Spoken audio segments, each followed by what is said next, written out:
Everybody hear me? Anybody? Microphone jokes, Ed? Yes, I'm not speaking. That works with my kids, though. It quiets them down. It's like the only thing. Okay, thank you all for being here. Welcome to the kickoff for VentureCrushFG. Come on in. There are a couple of seats up front, and by a couple, I mean 3. Okay, but we're really excited that you're here. I'm Ed Zimmerman. Welcome. We have a couple of announcements before we start, but I'd like to know for how many of you is this your first time at a VentureCrushFG event? By a show of hands. Okay, that's enough for me to explain what we're trying to do with VentureCrushFG.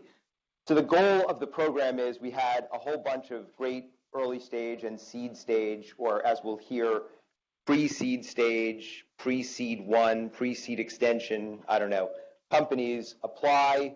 The goal is to create a community of founders that can get to know each other, get to know the broader tech community, that's you folks, and help one another. They are not here to pitch. They're not here to try and get you to buy their product. They're here to develop relationships and be part of a community and to learn, including to learn from one another and from all of you. We're going to have this session followed by a breakout session. We have amazing people co-leading the breakout. I see some at the door, including Meg, who are going to be co-leading different breakout sessions.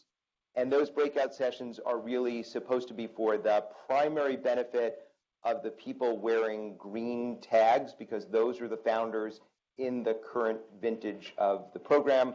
We have alums who have purple tags like Bridget's, and those people and the green tag people should have a kinship, a natural kinship. So the point of the program, there's no demo day. They're not required to take investment. They're not ever required to raise money. And we try to do that so that you folks don't stack rank them against one another, which is the natural inclination when there is a demo day, and so that they don't solve problems on a demo day timeline, but rather are solving the problems on their own timeline. So it's about building a community rather than a fundraising mechanism. And I also say that to manage the expectations of everybody in the room around that. We've been doing this program for 10 years. I think this is our 10th year, and I say that because I'm not that good I am pretty good at math, but that's like harder math. And we're really excited to have a great group. I don't know if it's feasible, but can the founders in the current vintage stand up where you are sitting? Yeah. So I want to give them a hand for being here.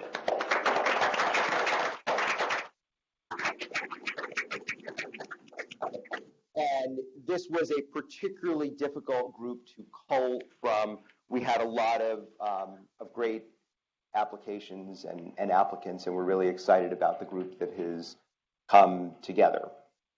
I'm also supposed to tell you that on January 10th, we have our Venture Crush AV event, which is an evening event with music and wine.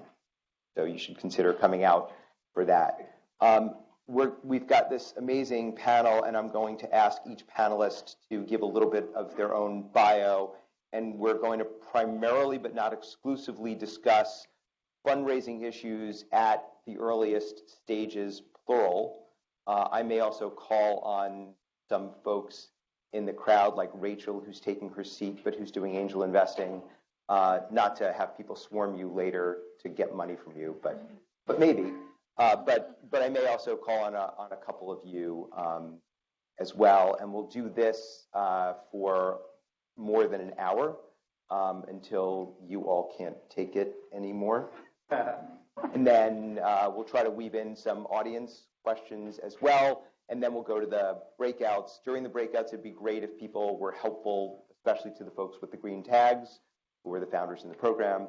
And then after that, there's time to mingle and get to know one another. And if there are folks here that you feel like, oh gosh, it would be really great to introduce Ellie Wheeler to this founder because she has so much expertise on that topic, go find Ellie later and see if you can get her to talk to that founder, because that'd be great. All right, so do you want to start and give a little bit of your bio? And I know that we've sent lots of emails and your bios on the website, but just talk a little bit about your background and we'll go down the line. Yes, and if I begin with a swift bio, my co-panelists will follow. Hi everyone, I'm Soraya. I am one of the partners at Filmix Ventures. We founded our pre-seed fund in 2017 to help founders get that very first check into their business, but also to join the board at the earliest, and then to get the hell off the board when larger growth rounds occur. And the reason is because we are all founders ourselves, and we think it's a scary roller coaster out there. We call ourselves Trail Mix Ventures because we want to be the nutrients you need to take you on your seed journey, not necessarily the Sherpas leading you up the mountain. We call it founder-to-founder empathy. I began my career in 2005 working at Reddit for Condé Nast. I wrote that press release, Wired Acquires Reddit, and then moved to the New York Times to help the New York Times figure out social media as manager of social media and digital partnerships back then. Co-founded an app called Food Spotting. Once upon a time, we were Wired and Apple's App of the Year. We sold to OpenTable, and then Priceline bought OpenTable. Then I had a startup that completely plateaued, and it was humbling and horrible. So if anyone ever wants to talk about failure, I'm here to talk about that too. Along the way, met Ed, who is one of the greatest champions of all of those businesses. In fact, I'm an alumnus of VentureCrush, so couldn't be happier to be here among you now as someone on the other side of the fence. Very, very kind of you, and we will definitely talk about failure. And I think one of the points that we try to make to the companies in the program, especially in the first session, which this is that we've picked you because we think you're extraordinary founders who will do extraordinary things. That doesn't mean that this specific company works, but careers are long. So we have a lot of faith in you in the long run. Oh, may I just say two things? We're early investors in companies like The Wing, Parsley Health, Henry the Dentist, and we've been very successful to date in introducing our founders to their Series A leads. Very happy that one of our portfolio companies, Jeremy of Avalo, is here as a VentureCrush fellow. I'm Rebecca Caden. I'm a partner at Union Square Ventures. We're a primarily early stage venture firm here in New York, opportunistically go later stage as well. I spent about 5.5 years before that as a partner at Maveron, which is a West Coast-based VC, and so my background is primarily on the consumer side of things. At USV, we're pretty thesis-driven, so there's lots of stuff we don't do, but when it falls in a thesis that we've defined, we get quickly excited about it, and so we could talk more about that with anyone interested. And did you do anything fun over the summer?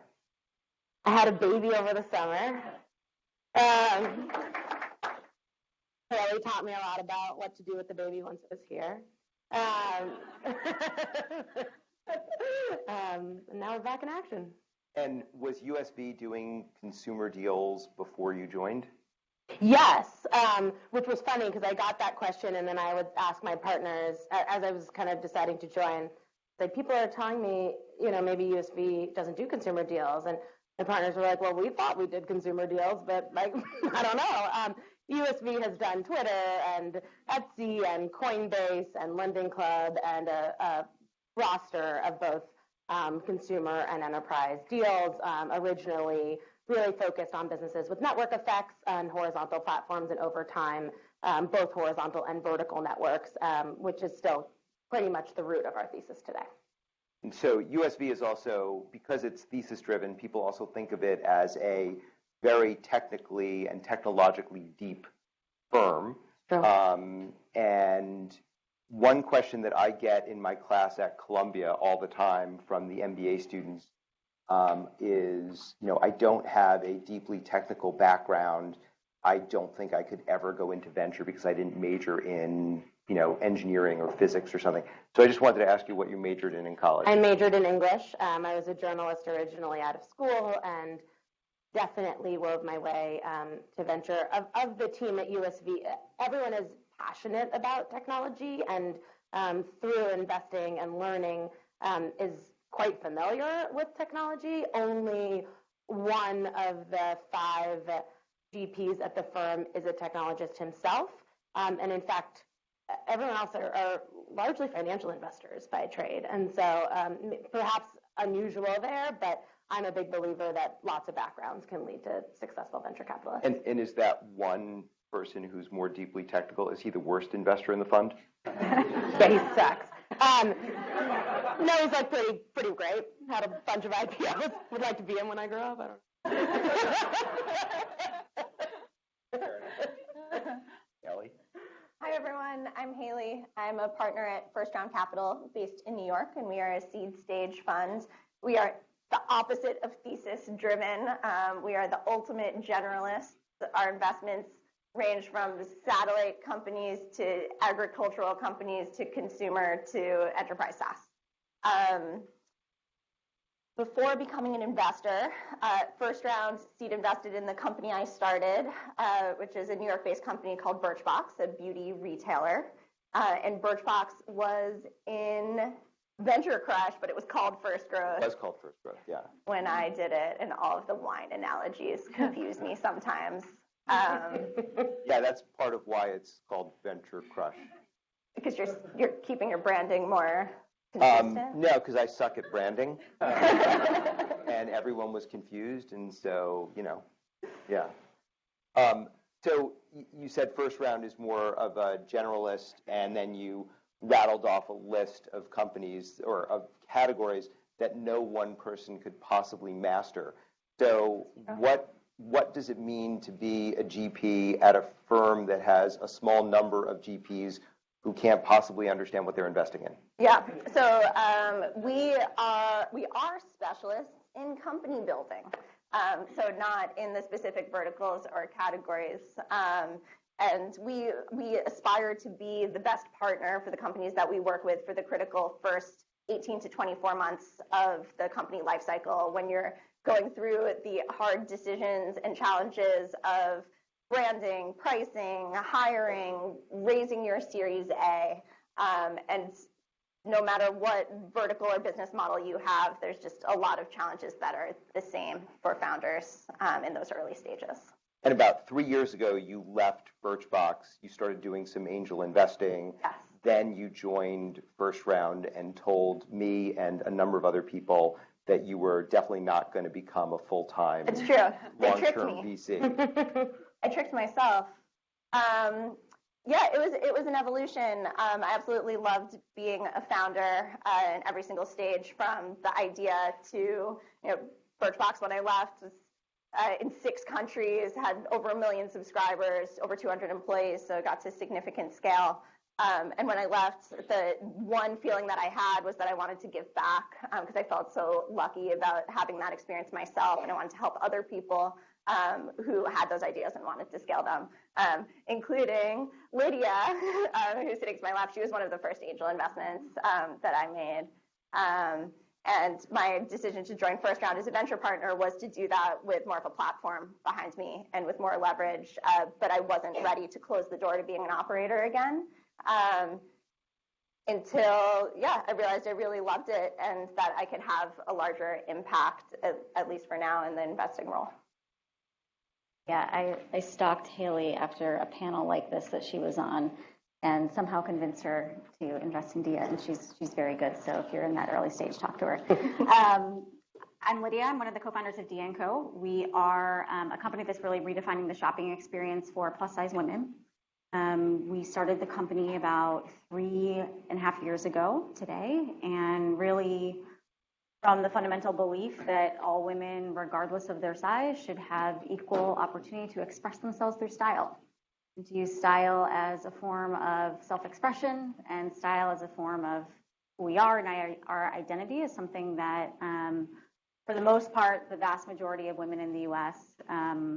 Do not have the same access and the same opportunities to shop in fashion.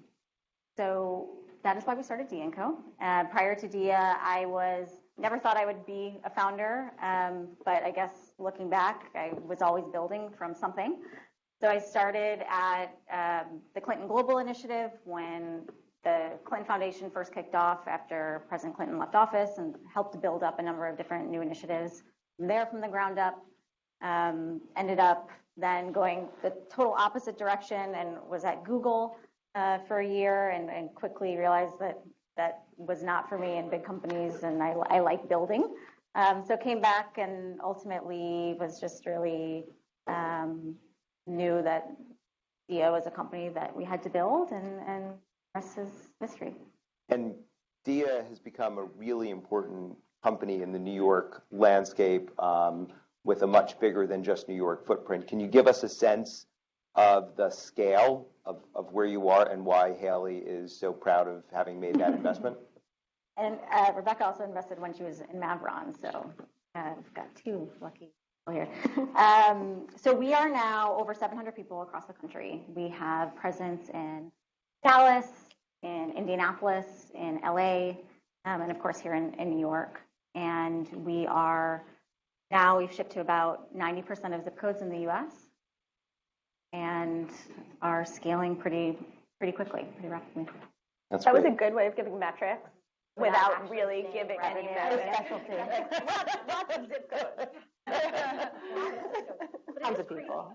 90% of zip codes with over 1,000 people in those zip codes. So really, our business we're not just a New York and LA and bi-coastal business. We really are representing women in every community in America. And obviously your work at CGI was mission-driven or purpose-driven.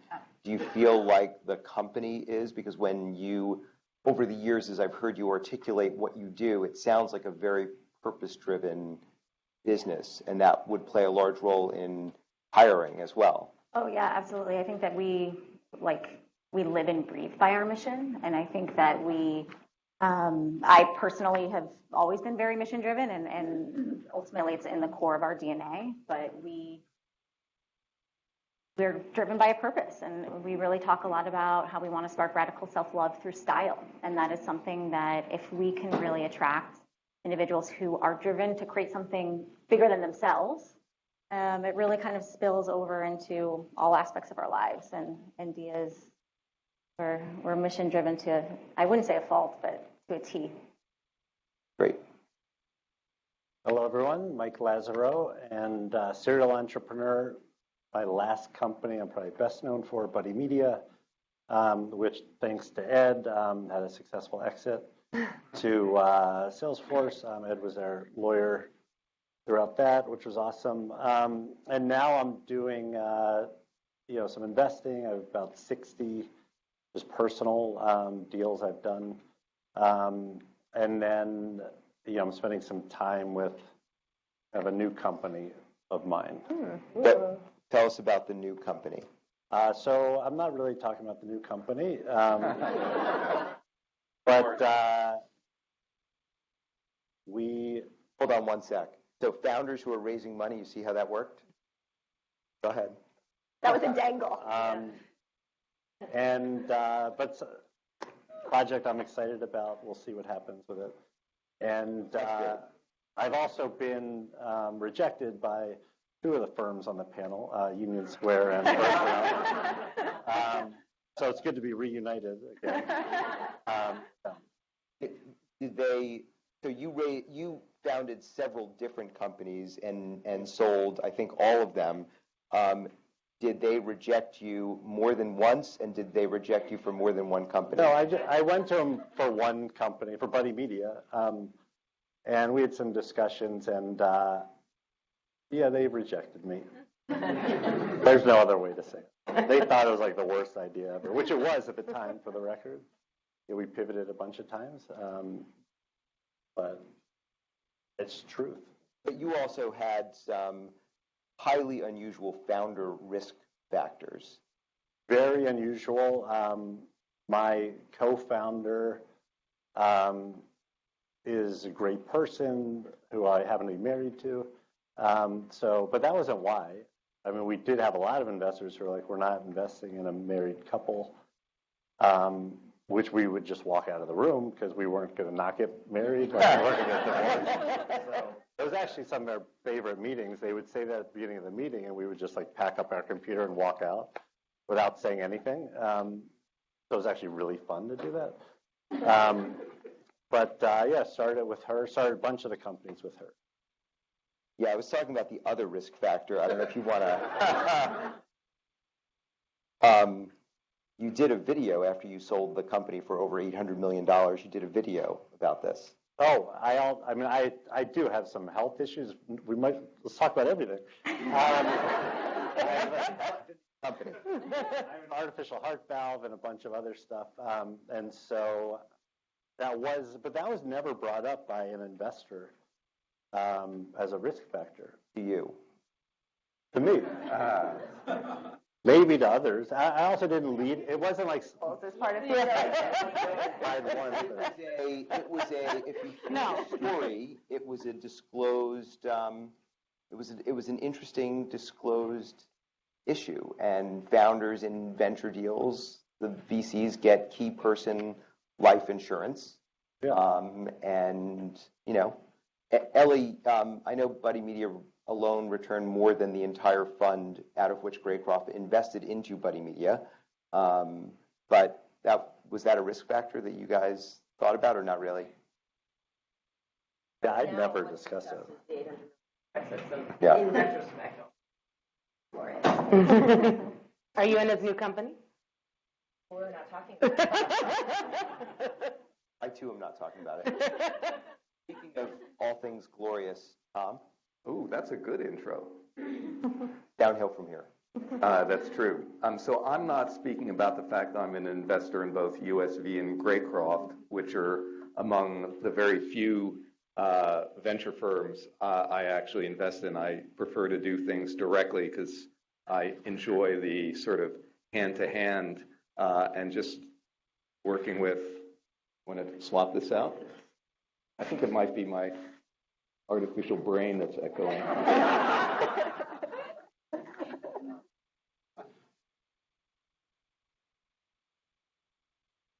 There was an episode of Star Trek that had something like this on.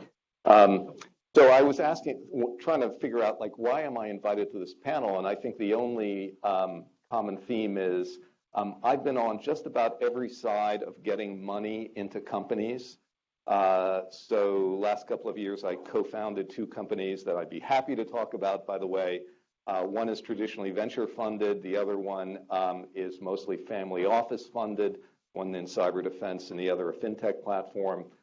I have a small fintech-oriented venture fund called Communitas Capital. I've done about 50 or 60 personal investments through an entity called Angelic Ventures, which is just the family office. And before that, I used to run Reuters, Thomson Reuters, so I've run a bunch of public companies. And I'm the lead director of Morgan Stanley, so I hope one day we will take all of your companies public. But I have no idea. I'm just in awe of what all of you have actually built from scratch, because that's the single hardest thing to do. So you were invited because I thought that I might need a little more consolation on November 7th than I think I do. And I know that, you would be there to provide it. I thought it was to even up the hair balance at either end. You notice how we're like balds bookending the panel? Working on that. Yeah. We were talking about that earlier. all of you hairy people. Now that you brought it up. That's great. Okay. Back to you. Appreciate that. I'm going to tell them all about your company now. All right. So I have a set of questions that the founders in the current vintage have posed, and they're filtered through me because some of them, are less comfortable to sort of stand up and ask.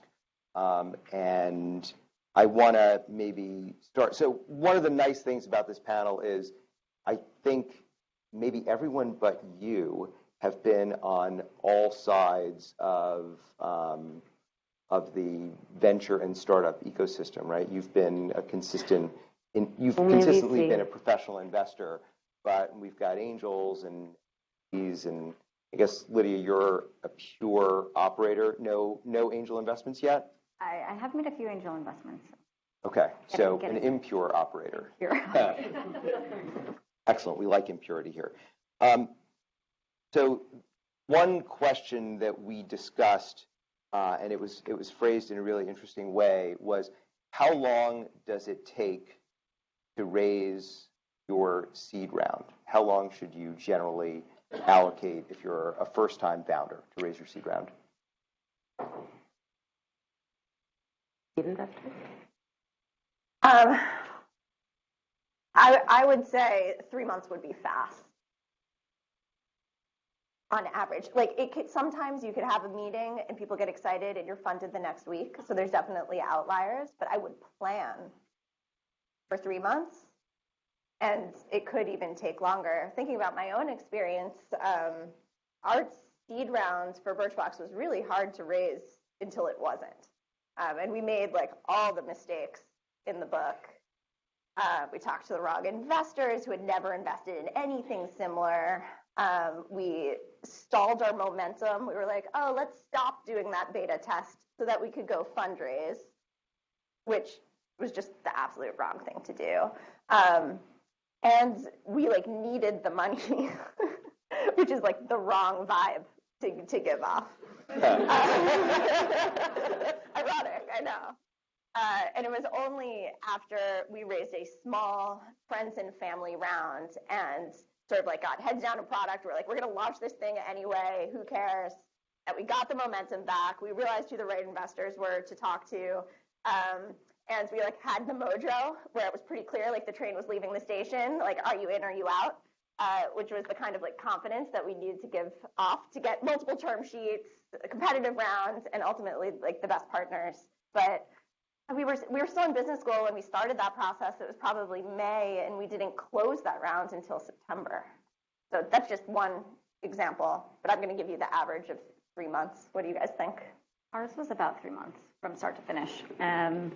But we also went through, prior to our first seed institutional round, we went through a process of trying to raise a venture round that ended up being an angel round because we couldn't raise the venture round at first. And that was, I mean, a lot of starts and stops, but I think the most important thing is understanding who are the investors that you want to talk to and who are the people that you think will give you the best advice, and make sure that you are kind of more directed when you are like truly going out for capital. But probably 3 to 6 months, I would say on average, is where you should be targeting overall, because it's going to take time. Curious to know, and this was one of the things that we discussed in the founder-only session that preceded this session, how much time do you add if you're female, and how much time do you add if you're a woman of color? Oh, I hate that question, Ed. Why do you hate that question? Because you shouldn't have to, right? Like, is the question wrong, or it's just that you shouldn't have to? Well, I think there's some realities related to bias that might make it a longer road. And then I also just know from my own experience and some data that First Round has that there's a confidence gap in terms of underrepresented minorities and women and how they go out to fundraise. And that was like the single biggest learning I had from my first fundraise, is that like you gotta be confident. You have to put like, I don't need your money, I'm going to move forward without it. And I think minorities are less likely to have that sort of power dynamic that might be necessary to sort of catalyze around.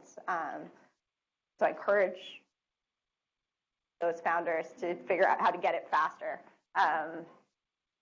So First Round does a State of Startups survey every year, and we just got the data back for our 2018 survey. And the question we ask every year is to founders, who do you feel has the upper hand in a fundraise right now? Is it the founders or is it the investors? And for the past 4 years, every year except last year, we saw that founders thought founders actually had the upper hand, but we saw a gender difference. We saw that women were 25% more likely to think that the investors had the upper hand. So it's sort of in the data that confidence gap is there. You want to weigh in? Yeah. Best-selling business book of all time is Rich Dad, Poor Dad. Came out 20 years ago. Back then, it was just addressing the honest fact that there are certain people in this country that have a leg up for socioeconomic reasons. Right now, in the media, we're finally addressing the big elephant in the room, which is that women and minorities are actually having a tougher time entering into this landscape of which we're discussing today. My friend Natalie Molino-Ninos just came out with a great book called Leapfrog, which I recommend to any new entrepreneur in the room, regardless of race or gender. And in the book, she has a chapter, I'm going to go Beto for a second, and it's called Fuck the Friends and Family Round. And in the book, she says that a lot of people don't have wealthy friends or family to turn to for a $10,000 check. And so my advice to those of you in the room is that you already have a leg up from being part of this network, because you understand that there's a strategy to fundraising. Whereas when I was starting my first company, and honestly the second one too, I didn't realize there was a strategy. I thought you take coffee meetings with people, they get excited about your idea, and they offer you a check. And actually, that's not how it works. How it works is you come up with a plan of when, in a concentrated period of time, you're going to meet smart people who are theses aligned, and that you have to communicate your vision to them in a way that keeps them so excited that they start to chase you. And then there is, at some point, a scarcity, what you can give them in terms of your time and your resources, because you're so building your product. And they react to that just as you might react to that in a romantic relationship, for instance. So I recommend the book as a resource, but I don't think there's a specific number to answer your question, Ed, but I would say it took me a long time to figure out the game. And the first step into understanding the game is to recognize you're playing it already. On the investor side, do you have tips for how you've seen people create the appearance of, I don't need your money, even though they desperately want your money? Since it's particularly hard if you're a first-time founder to create that appearance that Haley was talking about. That's also part of the playing the game that you were talking about. So anyone want to jump in on that? I think one of the things in that is to, and this is one of the learnings Haley mentioned, is to keep doing it. Keep building the company, build as much as you can, and let that always be leveraged, that there's forward momentum with or without capital. That's easier said than done. It's a lot easier to have forward momentum with capital than it is without.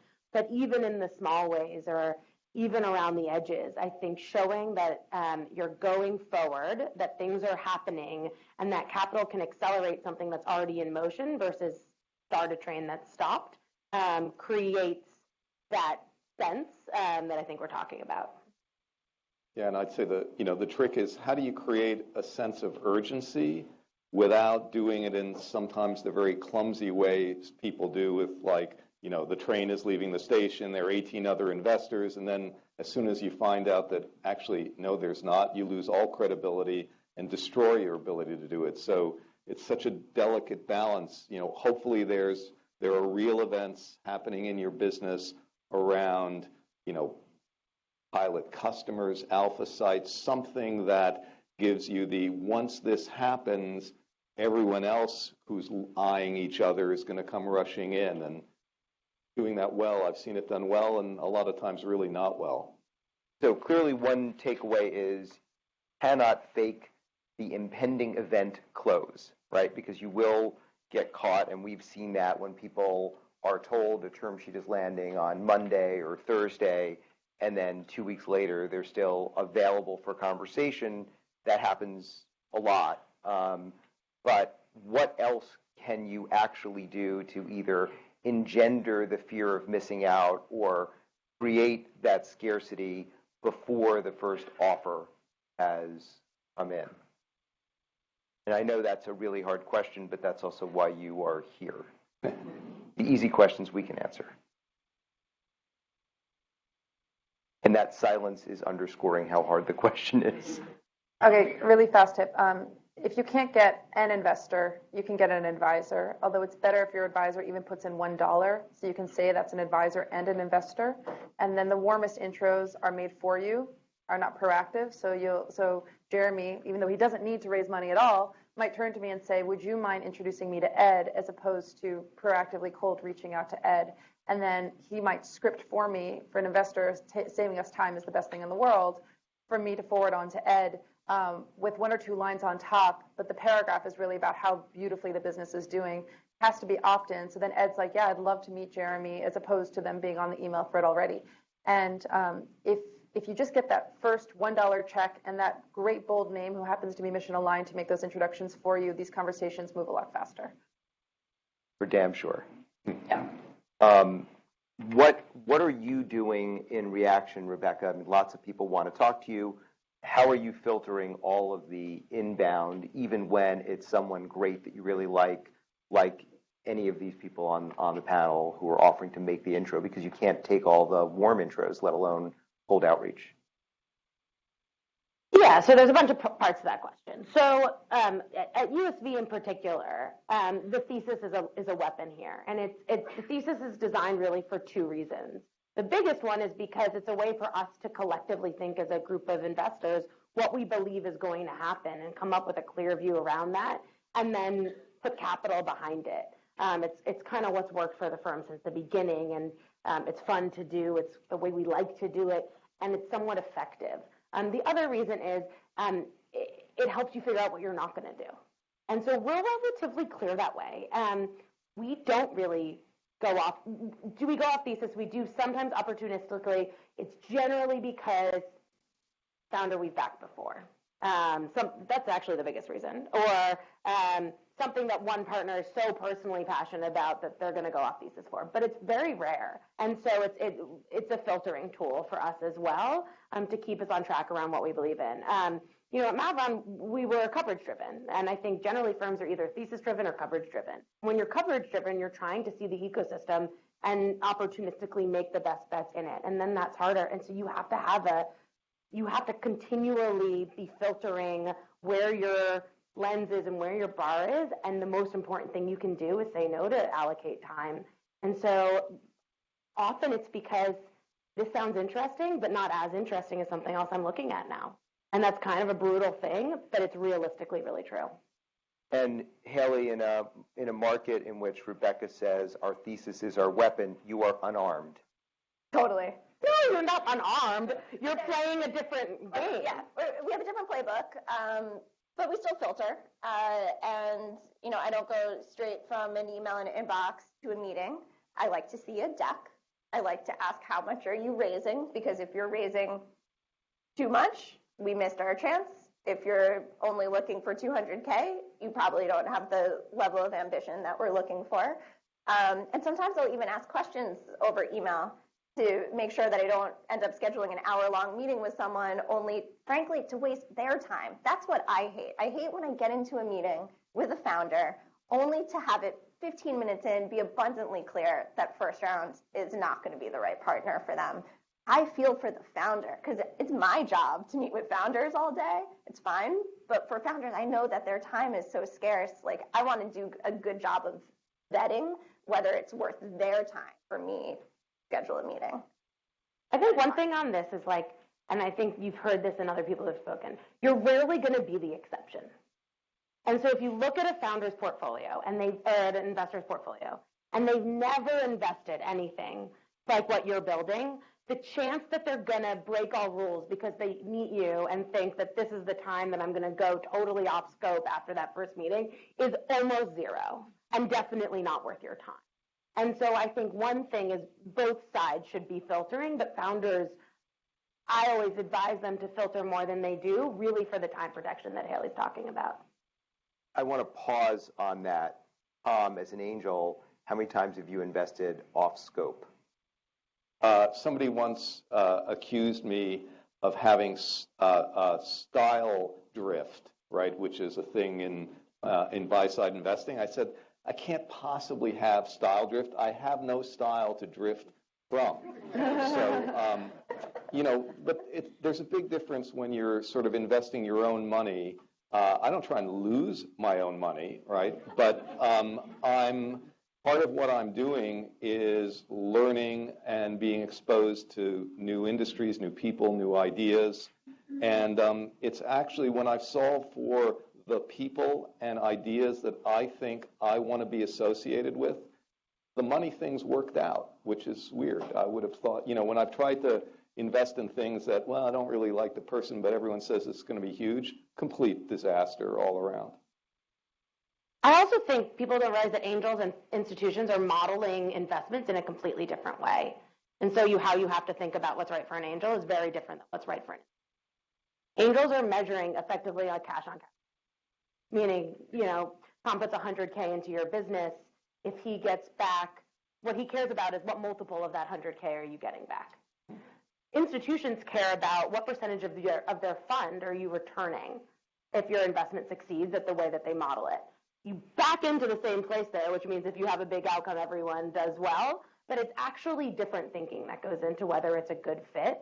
And so the strategy of approaching those two parties are pretty different.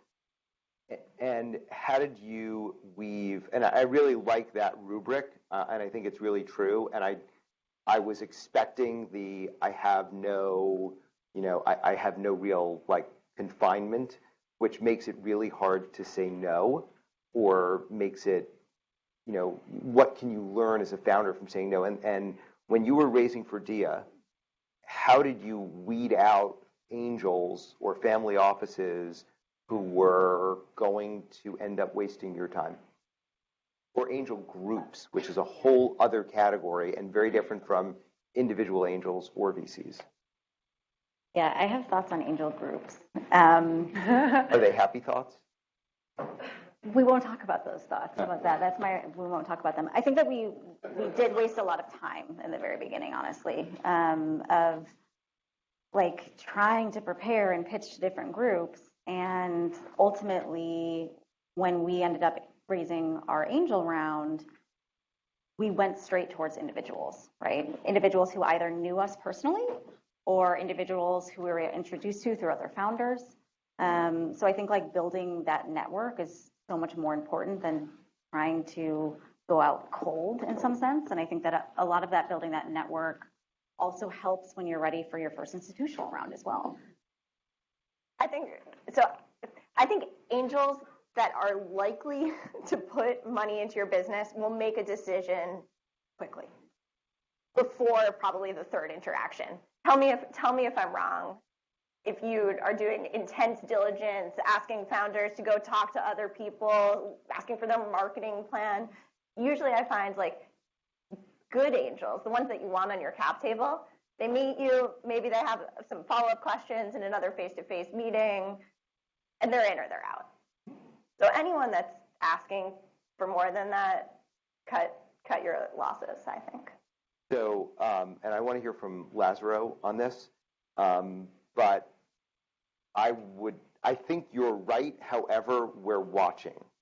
So for me as an angel, and I've invested in about 120 companies personally, I'm looking at what the founder is doing. I'm listening to what people I know say about her and how she interacts out in the world.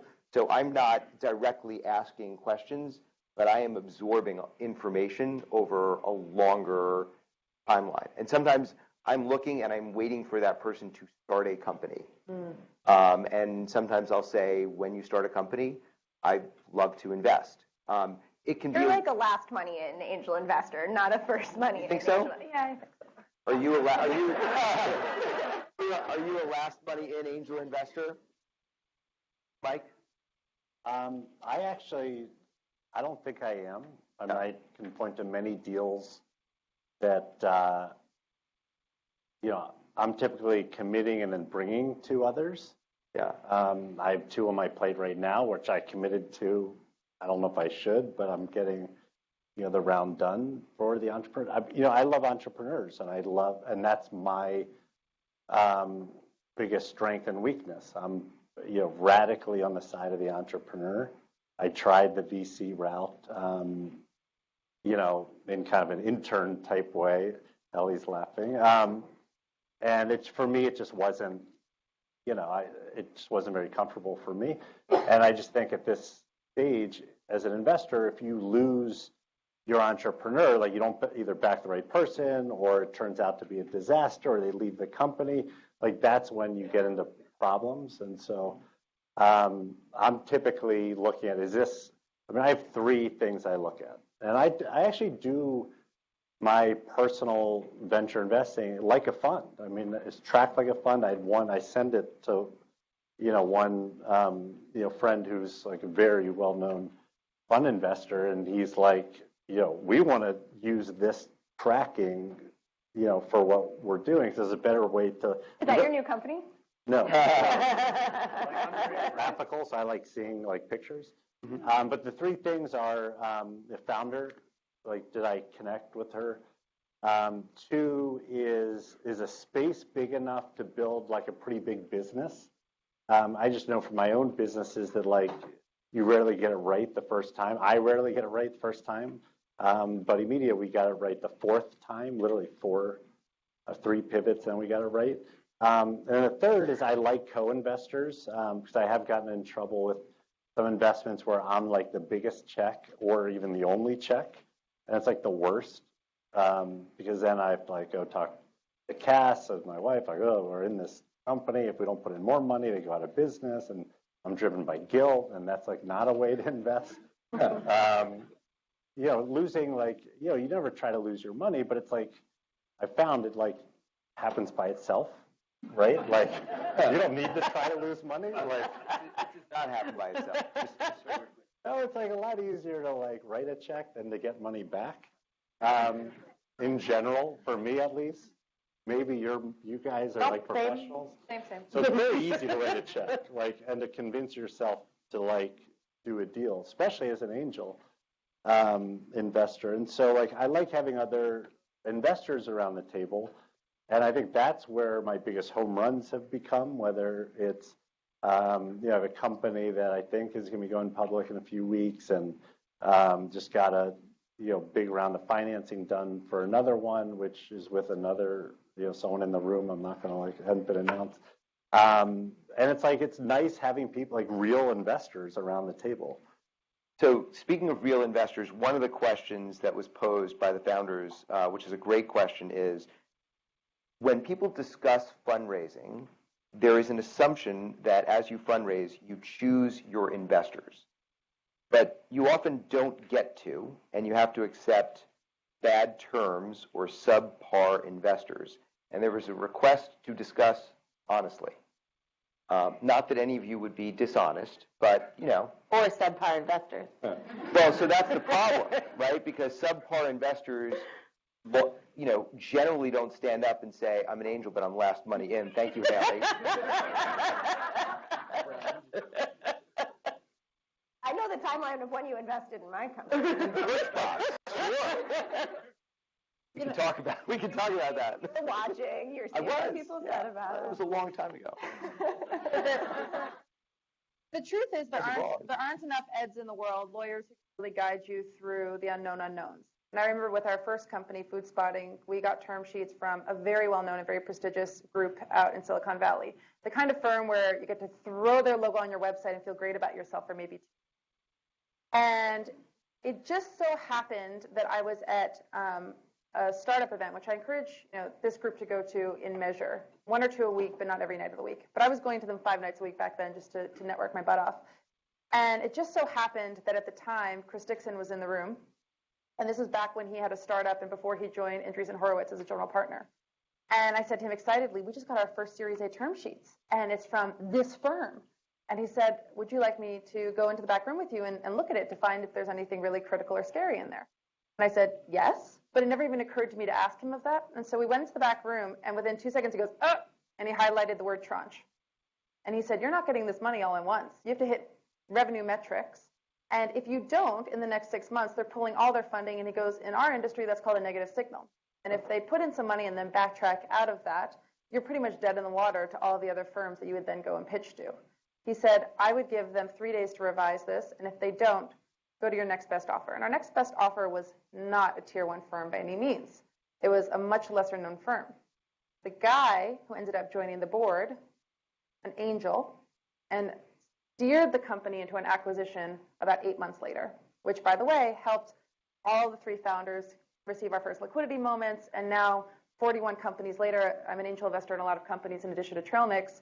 I turn to every single founder I meet who has a term sheet, whether I'm invested in them or not, and I try to pay it forward and do for them what Chris Dixon once did for me. There's some really scary terms out there, and if you don't have great lawyers, you're going to miss them. And I guarantee you, all of us on this team, we don't aim to put those scary terms in there. In fact, some of the firms on this panel are known for their founder-friendly terms. I like to think Trailmix Ventures is one, but they are in there. And if you don't have a legal degree, then I encourage you to pay up for that and this is not me with an agenda alongside Sandler, this is me as a former founder speaking empathetically from the heart. I think what that former founder did for me, turned VC, is he saved us from probably the biggest mistake our company could have made. And let me just sell against. So there are great people like these folks who may be available to you through relationships or otherwise, who can look at your term sheet and give you feedback, and there are reputations of investors that will enable you to understand without even having someone review your term sheet that this isn't a good idea or that you can do better. And so while I would be delighted for you folks to quote unquote pay up for good legal, you don't necessarily have to, especially at the term sheet stage. And I realize that that is a statement against our own financial interest because we get paid to do that. I'm just saying that for those of you who have access to people who deeply understand it and who are willing to do you that favor, that can be really helpful. So, just, for what little that's worth, but definitely understanding what you're getting yourselves into is important. And I liked it was almost like you made an analogy to having a brand name investor is like junk food, where you get a high for 2 weeks and then maybe not so high. And I'd be curious to hear from other founders whether you feel like you've had that experience where you were incredibly enthusiastic about this particular investor, and then somewhere down the road you realize that the brand name wasn't necessarily an insurance policy on a great relationship or on them being super valuable. I mean, I think it's incredibly important to do references on your investors. It might feel like you're selling when you're pitching, but the second that someone offers you money, you're actually making a choice of like what product you're buying with your equity. Do references. Ask the investor for references of companies that they've worked with that have gone well and companies that they've worked with that have gone not so well. I think the quality and value out of an investor is sometimes seen in the bad scenario of how they support companies through not so good times. And also try to do back channel references. So talk to founders that aren't on their first 4 names. And don't be afraid to say no if there's any red flags. You really can't take someone off a cap table. You don't want to be making any sort of compromises there. But this still assumes choices. And I think the original question you were asked is, what if you don't have and choices? And it comes back pretty sketchy and you don't feel like you have choices? What do you do? Right, so that's a different situation. I think, if you have choices, I think the high of a brand that actually isn't going to serve you as well as the quality of a person actually is a relatively obvious choice to make, even if it feels like a hard one. The issue of if you don't have choices is harder because you don't have leverage in that situation. And it does happen. And if your company needs capital to survive, there's not that much you can do besides taking the terms you have and keep going. So the real question is, how do you not get into that situation? Because I don't know really what there is to discuss about that situation besides it sucks. But there's a different question of how do you not get there? And I think there are 2 things there. The first is kind of what we were talking about around transparency. In the beginning of the process, do the homework on what are terms, understand anything you're seeing, and also who you should be talking to. The industry is small. People know the bad actors. The good news is actually terms have gotten cleaner. Term sheets have gotten shorter. There's pressure on the industry as a whole to do both of those things. And if you're seeing something different, that might be a red flag. The other thing is, how do you get in a situation where you're going to have choices? And for this, I think it's about timeline. If you start fundraising and you're going to run out of money and you get a term sheet and it's your only option, you kind of have to take it if you want to keep going. If you start fundraising earlier and you don't need the money then, you get the luxury of 2 things. 1, a longer timeline to figure it out and talk to more people, but also you can figure out if feedback is consistent. And I think this is the most powerful tool sometimes for entrepreneurs. If you talk to 7 firms and they all tell you the exact same thing, there's probably some signal through that noise. And if you can get that feedback and have another quarter or 2 quarters to iterate and adjust and keep working before you go out to market, that gives you a lot of room to then have better options. If you're up against a wall and you're getting all that feedback, there's not that much you can do about it. So sometimes I think this is just about the timeline of the process. That's exactly what happened to us. Was we went out and we got a lot of no's, and that actually did 2 things. One, it gave us great feedback on what we actually needed to do to go back and build and actually come back with traction. But it also helped us start building relationships and to start actually getting to know some of these investors, so that when we were actually ready, it wasn't like a first-time introduction. You're not just like a new person in their inbox. Like, they've heard about you before, they've seen you before, now they've seen your traction and your progress as a founder. And I think that that's really important, because it's showing you as a founder and kind of what you're bringing to the table, in addition to your numbers, in addition to the business that you've built.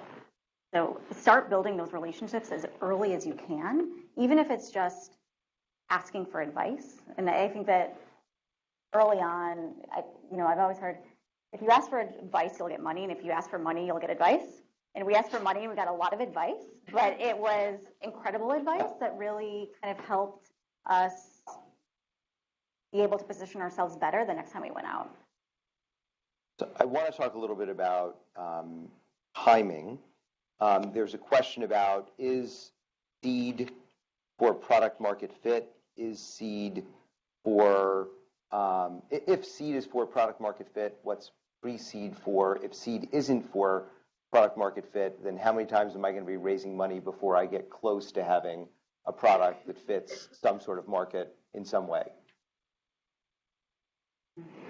I mean, I think in general, your job as an entrepreneur is to tell an awesome story. Because once, when you go from a startup to a company, like you have revenues and stuff, you have like facts, right? And at least in this space, like the truth matters and facts matters. And so when you don't have a company and you have passion and a vision, you just have to tell people a story, right? And you have to believe it, and you have to be passionate about it, and you have to communicate it. And you may have to do what kind of I did in high school. Like, I'd ask 20 people out and one person would say yes. And I married the first woman who liked me. But if you you can't look at every conversation as like, is this person going to invest or not? It's like, hey, here's what I'm working on. And and you're really like, you get that story down, and, that leads to momentum, which then leads hopefully to, you get the money. Then you have to like execute, because if you don't, you're going back and you're like, my story didn't really pan out. But one thing that's kind of interesting about what you're saying, and I'm filtering it through the lens of knowing your career, you were a journalist, and you are an extraordinary storyteller. But I'm also thinking that I can characterize Tom as a journalist and a very early blogger while CEO of Thomson Reuters. Although I was a lawyer and never really a journalist. So, but you also managed a content company, no? Yes. Okay, so you had journalists working for you? Yeah, but I've always been, I aspire one day to be a great journalist and photographer, but my respect is so high that I would never claim to be one just because I can scribble occasionally. Okay, I got it. That's like Ed in the law, right? Yeah. Getting beaten today. Yeah. Nice. I thought that you have dinner. No, but I noticed that no one laughed, so I felt a little bit better about it. That's what a laugh sounds like. I laughed. Yeah, that's still no one. Rebecca was a journalist, and you worked for the New York Times. Journalist. I'm going to count that too. I was a journalist. Yeah. I make really pretty graphs. Michael Reitz was a journalist. Right. No, but the question is, how important is telling the story, and how much time and effort do you want to put into storytelling? And I'd like to hear the answer maybe from someone who wasn't a professional storyteller. Lydia, it's looking really thin. Yeah. You or Haley? I was a history major, so I read a lot of stories. I think that storytelling is incredibly important, especially when you're first going out and you're selling the vision, you're selling the dream. And I think that, for us, my co-founder is our customer, right? She's been in the shoes of our customer every day of her life. And I think she's able to tell the story. And in particular, you're telling the story to a lot of people who have no idea what your product is or does. And they're learning about this industry for the first time in many different ways. And so you have to be able to tell the story from the perspective of, for us, our customer and our user, and what is the actual problem that you're trying to solve. And in so many ways, bringing in the customer's perspective helps to actually educate who you're telling that story to, so that they can actually put themselves in the shoes of your customer and understand what it is that this product or this company is actually trying to do for this customer overall. So I think you're selling the dream, you're selling the vision. Like, this is the time to just really paint a really big, vivid picture and tell it from the heart too. And I think that's what really matters most when you're going out for the first time overall. And that's what people want to see, is just that you've got it and you want to build something great and you want to build something amazing. I'd say you have to tell the story almost on like two planes at the same time. Like, you definitely have to do what Lydia's talking about, but then you also can't forget to say, well, what are the next 3 things you're going to do? Or why I'm raising this amount of money is to answer these 3 questions. And it's sort of an art to be able to flip between both, of really being able to paint the vision and sell the dream of why the world is going to be different 10 years from now because your company exists, but also give investors the confidence that you know what it is you need to do over the next 6 to 12 months as well. And Haley, you've written about the issue of getting some of the way there, then you need money and you have to raise just before some sort of launch. And one of the questions that the founders discussed before this session was, do I raise after launch? Do I raise before launch? If I raise before launch, I might be telling the investor market that I am feeling insecure or nervous about my launch and how it's going to go. And how do you think about the timing around some sort of company step function, like a big product launch or even launching beta? I think the ideal time to raise is like during that inflection point, when you have all of those good new data points coming in. It's frankly really hard to time. The worst time to raise is right before there's about to be a lot more data, because investors are going to want to wait 2 weeks and see how it goes.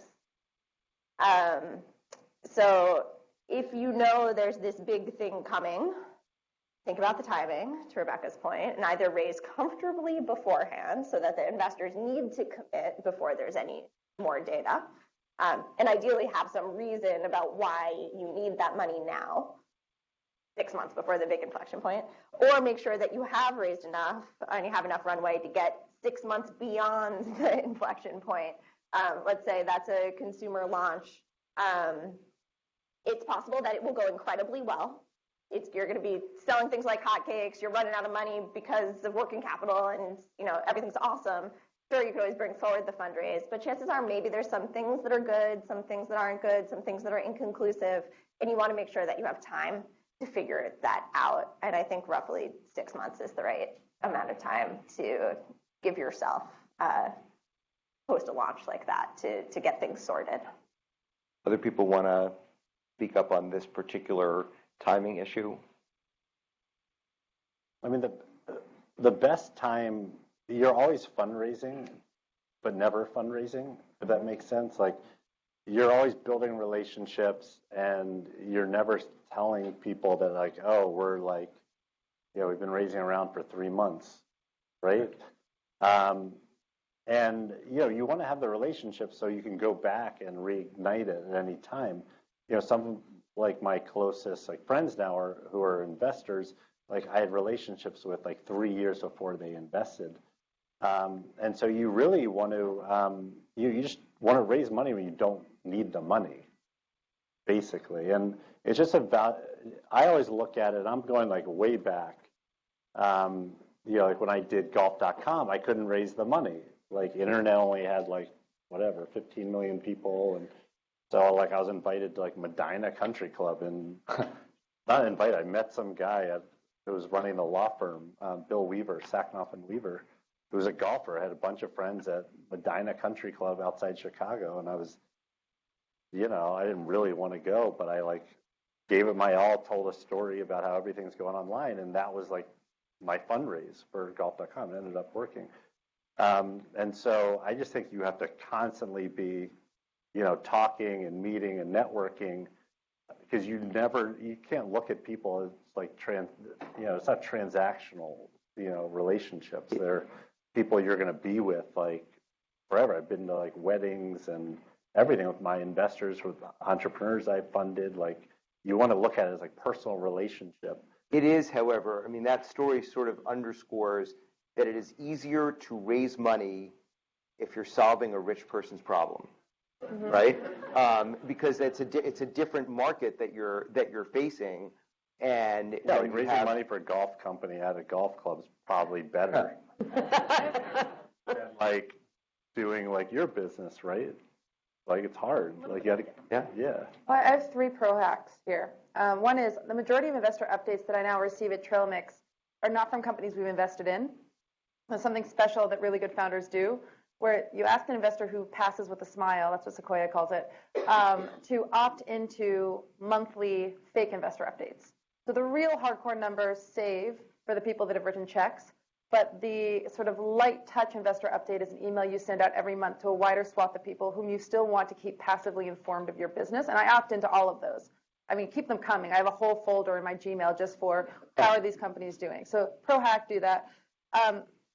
Second of all, it's really important to know that, networking just unambitiously is not worth your time, but it is your job to network. How many people in this room think you're in a relationship-based industry or you're in an industry predicated upon relationships? I would assume that everyone in this room would raise their hands. And yet I talk to a lot of founders that we invest in at TMV who say, I'm so tired at the end of the day, I can't go to X event. I get it. But actually, I don't think the clock stops at 6. I think it starts part 2 at 6:30. Like, go take a shower, and then, again, 2 or 3 times a week, or don't.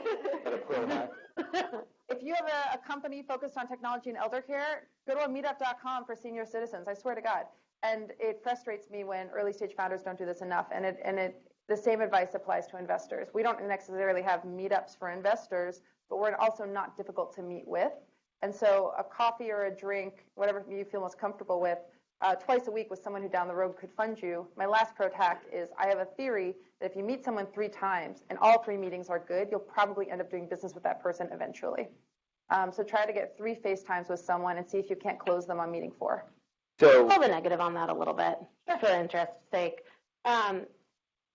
Just the same way, here's an example. When I joined USV, I was getting to know the partners, and I was like, hey, Fred, your blog, like, what's up with that? Kind of, you've been doing that for a long time.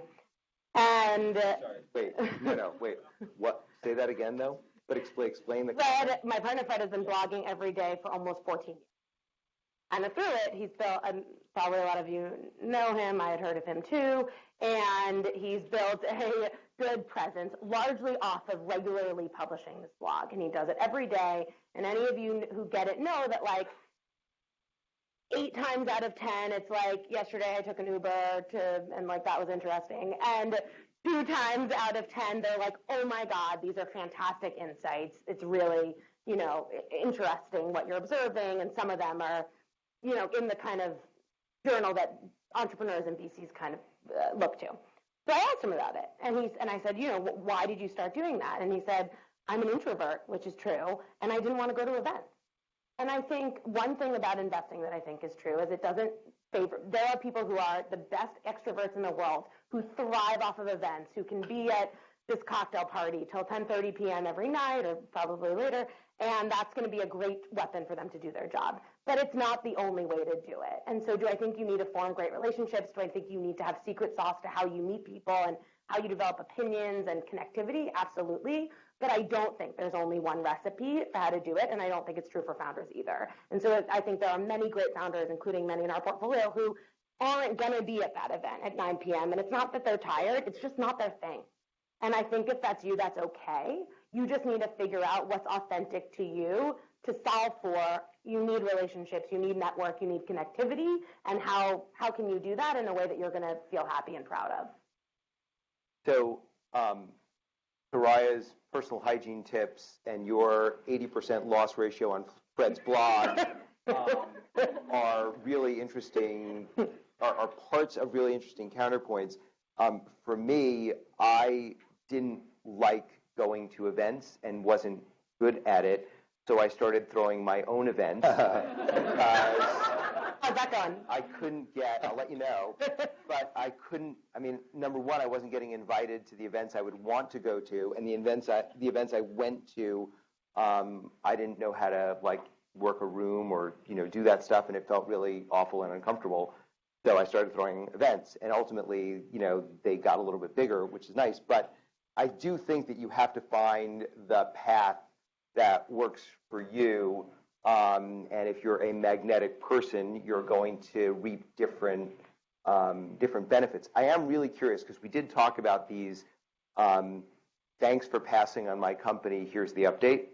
Emails, and there are a number of professional investors in the room. And just by a show of hands, how many of you get more than 20 of those a month from companies that you've passed on? Okay, keep your hands up for a minute. How many of you have invested in at least 2 of the companies that have sent you those emails?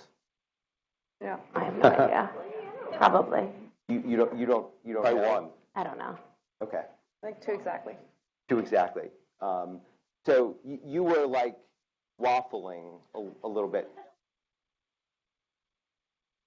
Yeah. Okay. But how many? But over your 20-year career as a VC, how many of those I passed on your company? Here's the email. Have you received? Do you like from how many companies? 100, 200? I think it's all about, as you were commenting it, you build a relationship over time. If you have very little domain experience as an investor, you may not be ready to take the punt, but that after a while you get enough data points from other sources and then you kind of form your opinion. That's how it ultimately transforms into a relationship. There is also this interesting thing. Did people hear what PJ said? No? Yes? Okay. There is also this interesting thing because we talked about brand name VCs and people looking for that, and I'll just mention. So, how many of you saw that the Forbes Midas Europe list came out this week? Right, exactly. So the line about PJ next to ranking him number 2 investor in all of venture for Europe is actually a long list.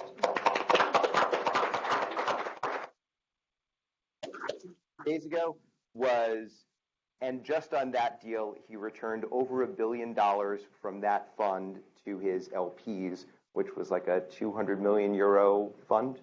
Yeah, just on that one deal, but there was another 2 big exits listed there.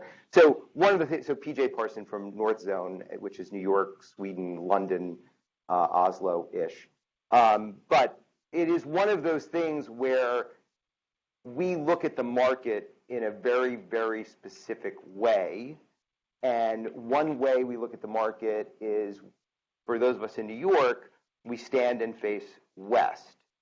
And I mention it because that can also be option limiting, and you can miss out on, for instance, the largest investor in Spotify who did the entire A round, because you're looking west and focusing on some of the branding. And that's also translatable to the founders of startups, because how do you get your brand out there? And this goes back to Rebecca's comment about blogging and Mike's comment about storytelling. What do you do? Because we also talked in the founder session about credentialing yourself and about getting the word out there or becoming seen as an expert or making sure that people understand that there's this product that they didn't know they needed or there's this service that they didn't know they needed. So is that something that you folks have tried to tackle? How do you get your voice heard and consistently create content that people are going to read? So I built Buddy Media, on that. I just think that if you're in a space that, you're all in interesting spaces, I assume. Become known as an expert. Like, there's no reason I should have been on CNBC. I'm not very good on TV. Like, I had a column, an Ad Age. I just started producing tons of content. You have to commit to it. Now, that worked. For me, it's worked for a lot of companies, but find what you're going to do and commit to it. A lot of the marketing that you're going to do is not going to be paid, and it's going to be, earned. And so what can you contribute to the world that is interesting and informative and helps people? And I just think you can publish like a media company with very few resources.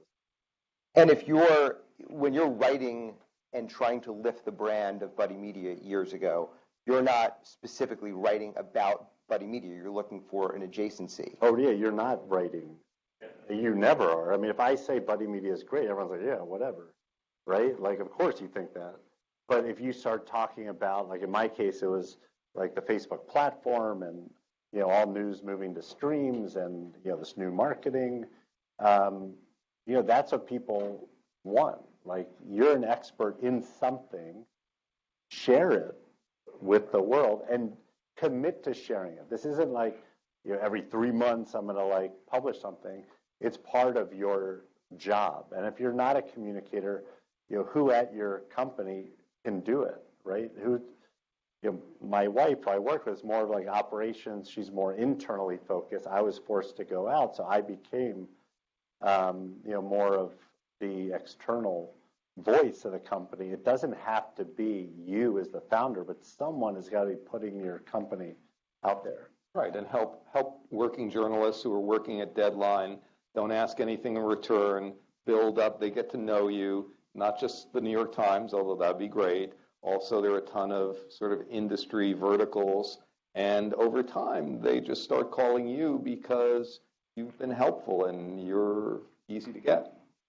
Are there particular founders that you folks have seen do a great job at this at early stage from a standing start, not from a running start? Renaud Laplanche at Lending Club, right, when he was starting out, which was a Union Square investment I co-invested with, he was amazing in explaining, what was the idea that at the time was peer-to-peer. And people were intrigued on the David versus Goliath, and he did a great job of going out and evangelizing. I'd say Michael Praisman at Everlane, which was a Mavron investment, that brand and his ability to talk about transparent manufacturing and transparent supply and direct-to-consumer commerce way before the brand and the actual business was as big as it is today was extremely impressive. And he, as a result, was able to raise pretty little capital. And so that ability to get in front of the press and be a constant feature there directly results often in business metrics that helps the whole ship rise. I would say Audrey Gelman of The Wing, which is a trail mix portfolio company, did a fantastic job early on in telling angel investors like Haley and me, and then eventually funds like Trail Mix, how she was going to revolutionize co-working for women and make it easier for them to get childcare, access to nutritious drinks, a supportive community to help their ambitions fly. And because of that, she knocked on the right door, and WeWork is now the biggest investor in her business. So that would be my vote. And she actually began her career as a communications expert. I think there's another angle to this I'll just mention very quickly, is that we've talked about founders talking to press or investors, but there's also a special relationship that founders can have with their customers in terms of being the spokesperson as the founder with the customers of your business. And that's a tool that we used at Birchbox in some way, because a lot of our customers were like, ooh, we wish we had started that.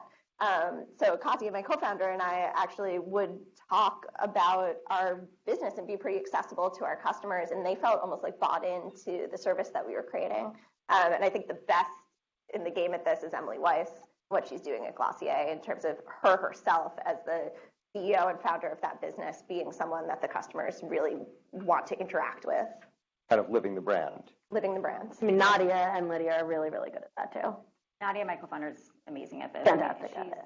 She represents our community, and I think also one other thing that we've done too is we've hired our customers, and so the majority of our stylists are our customers or former customers, and so they have relationships with customers. And to Haley's point, you start to build this kind of internal network of getting the word out, and that's even more important, I think, than the press. So I received a number of questions, and this is a little atypical, but I received a number of questions about competition and what to do when the potential VC that you like, and this makes sense if you're thesis-driven and have a really admirable portfolio in a specific, segment. The VC that you like has a company that is not competitive with you today, but 3 years from now it might be. What to do if the accelerator program that's going to give you a $100,000 check is going to also sit you next to a company that might be competitive today or might be competitive 6 months from now. How do you think about that competition and your discussions with that accelerator or investor? So, I mean, this happens all the time, realistically, and actually increasingly more as these industries evolve. So if we have a company and then we are looking at or get sent a company that is in our thesis and in our zone that might be competitive with that company, what we are going to do is ask our portfolio company if they think it's competitive. And so if you think about that situation, every incentive for them is to tell us it's competitive, because why not? And we will take that and talk about it with them. So we take reason to that, but we take a pretty conservative view that if a company in our portfolio that we've worked with thinks that something is competitive, we don't touch it. And generally, that's relatively standard practice among investors. Sometimes funds that are extremely specific, education-focused funds, fintech-focused funds, have a different angle on that just because of necessity. So when you're thinking about whether to approach an investor or the likelihood, I think not only do you think their portfolio is competitive, but what is the likelihood that that company is going to think that you're competitive? And there's some just like housekeeping you can do around this if you're concerned.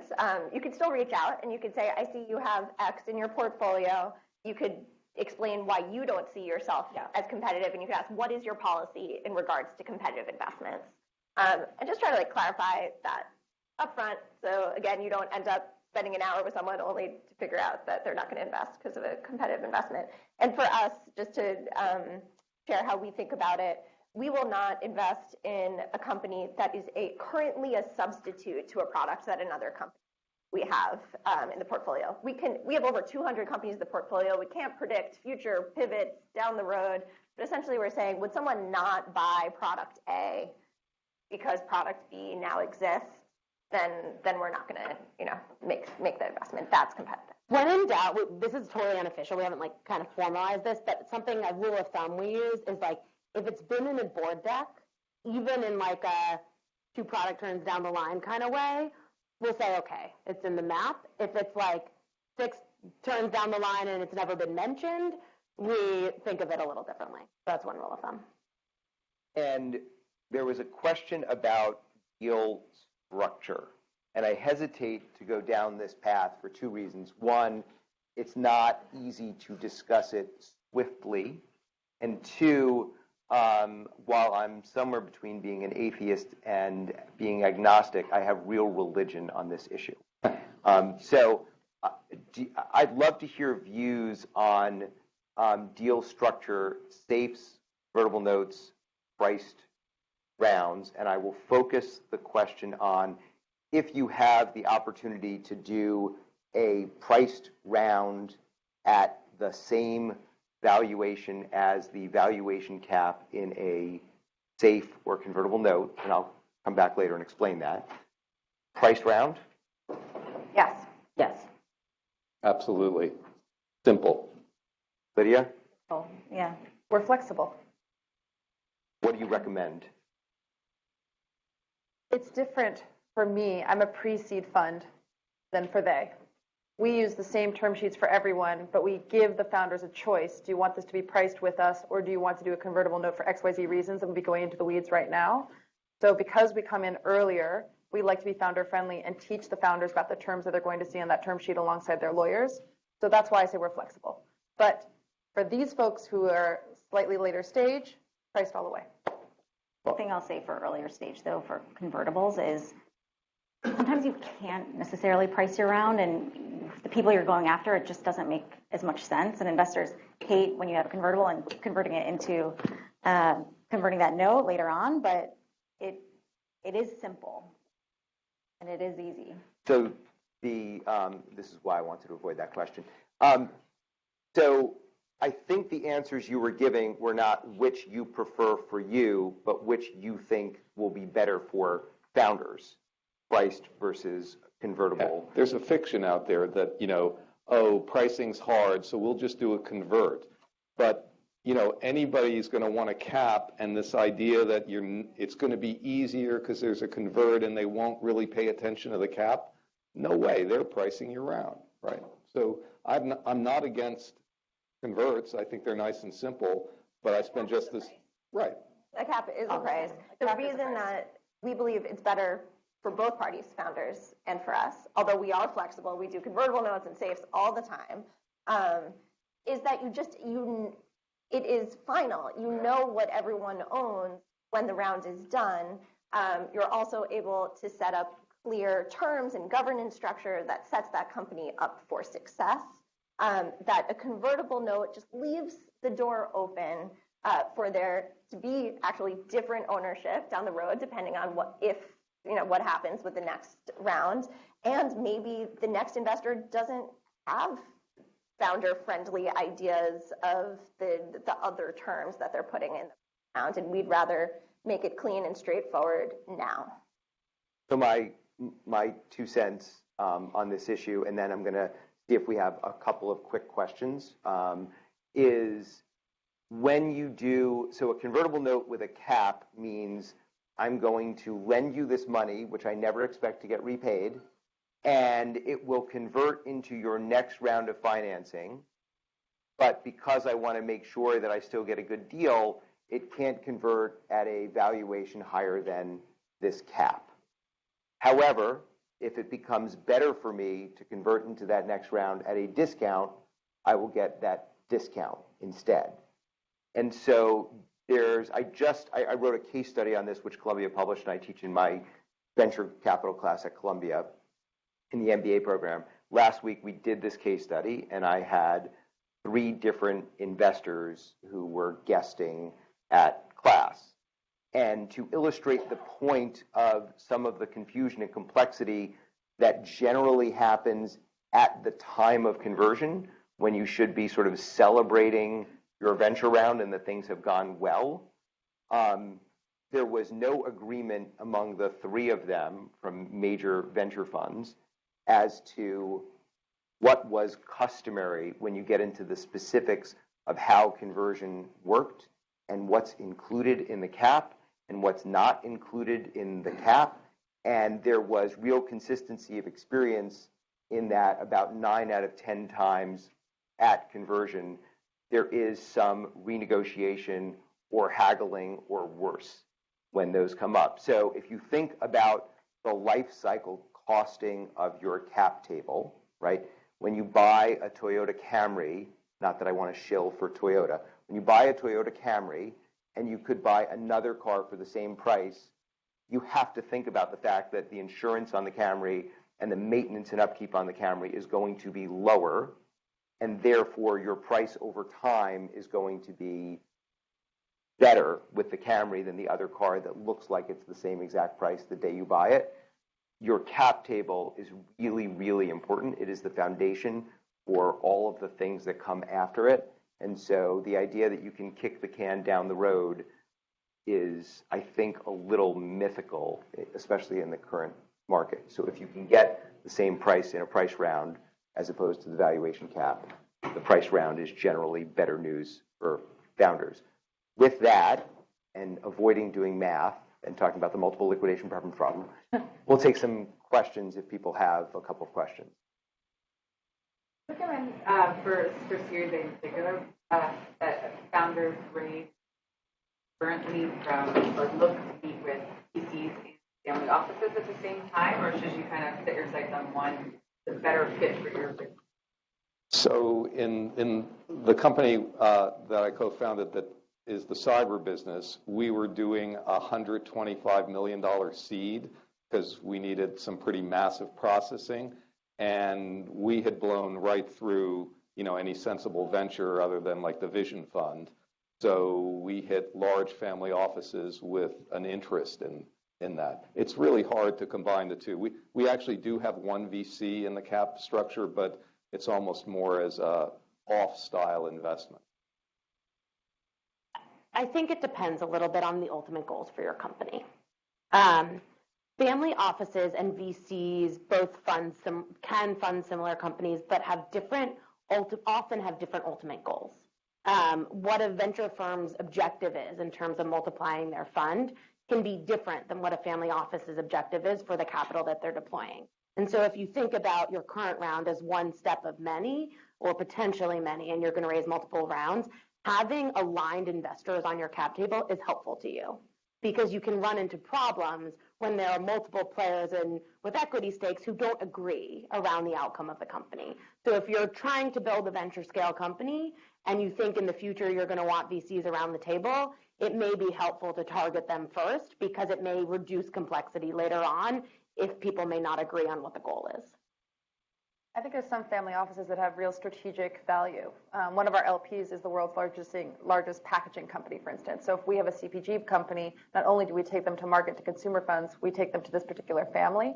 So it's important to do your research on family offices and the strategic value they can offer. And I see sometimes founders clumping them into two camps: passive capital and putting family offices in that route, and then institutional investors who can add value or add strategic guidance. And sometimes that misses out on an opportunity that could be very present for you. I've also seen founders do something savvy, which is where concurrently, if they're cash strapped in the short term, but they don't want to signal to investors they're ready for a Series A, they go to family offices, and that can work for or against you. I've seen it negative signal, where they think that family offices don't talk to VCs, and they often do, because the family offices are probably funding the VCs. But I've also seen it work to the advantage of the family offices, where they're able to get into a bridge round at a lower valuation so that the founders can avoid that signal. So just network. The one other thing I would quickly say on this is we've only been in a boom cycle for the last now pretty long stretch. Traditionally, in a not boom cycle, everyone besides VCs pull out of the asset class because it turns out not to be a great asset class in those cycles. And family offices are often right there with them. And that's actually the time that you need investors to double down most. Go ahead. And so it's one thing to think about given where we might be in a cycle. So that is a fantastic point.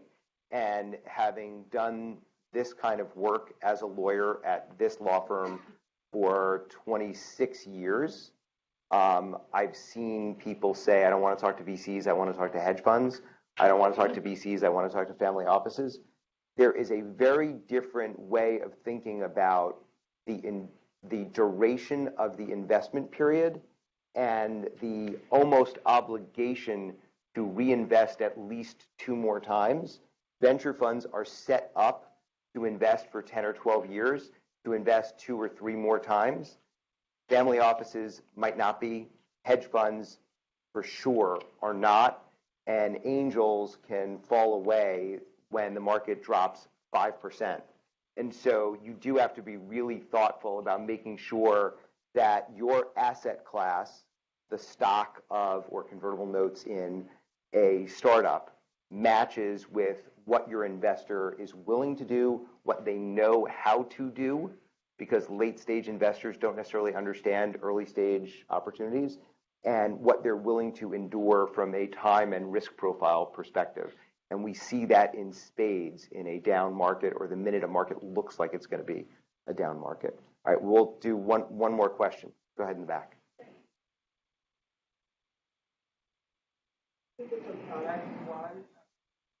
a lot of major milestones.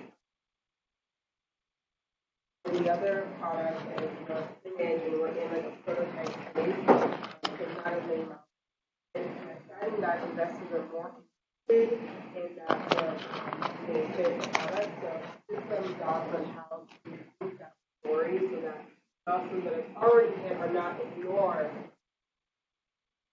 Story, but then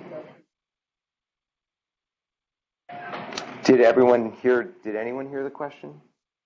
Okay, so who wants to answer and repeat the question? Go for it. There are two products. One is a product that you're actually selling and has customers.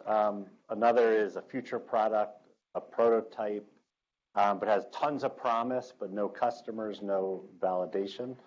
And I've been in that situation, which is a good situation. I like that situation a lot. And my only advice to you would be create a plan that you have conviction around, because investors will talk to you a few times before they invest. They have a bunch of other deals that they're working on, or 200 other deals, and you have to run a business, and your job is to go from a startup to a company, right? A company is supposed to produce profits and like be self-supporting, and you're supposed to build it to actually last forever, not just like sell, even though I've done that a lot. And so I would just like develop your own conviction and trust your gut. You're not going to look back and be like, oh, like I shouldn't have trusted my gut. My gut's getting me in really bad places, right? You're probably going to like put all the effort, not you, but a lot of people put all the effort into like the new thing, and there are no customers. I knew that wasn't the right decision. I think that's great advice. I'd also say make it look like it's on purpose. So I don't know if it's different customers, totally different products, but ideally there's some story for why you were so smart to start with this thing that is going to sell right now and get you revenue and get you traction, have customers love you, while that is a wedge into those customers to then sell this amazing, nascent, high-tech thing. And just like it's all in how you frame it. And to say it's like two separate things that you're like, split between, instead make it look like a strategy. And on that note, I'm going to thank our panelists very much.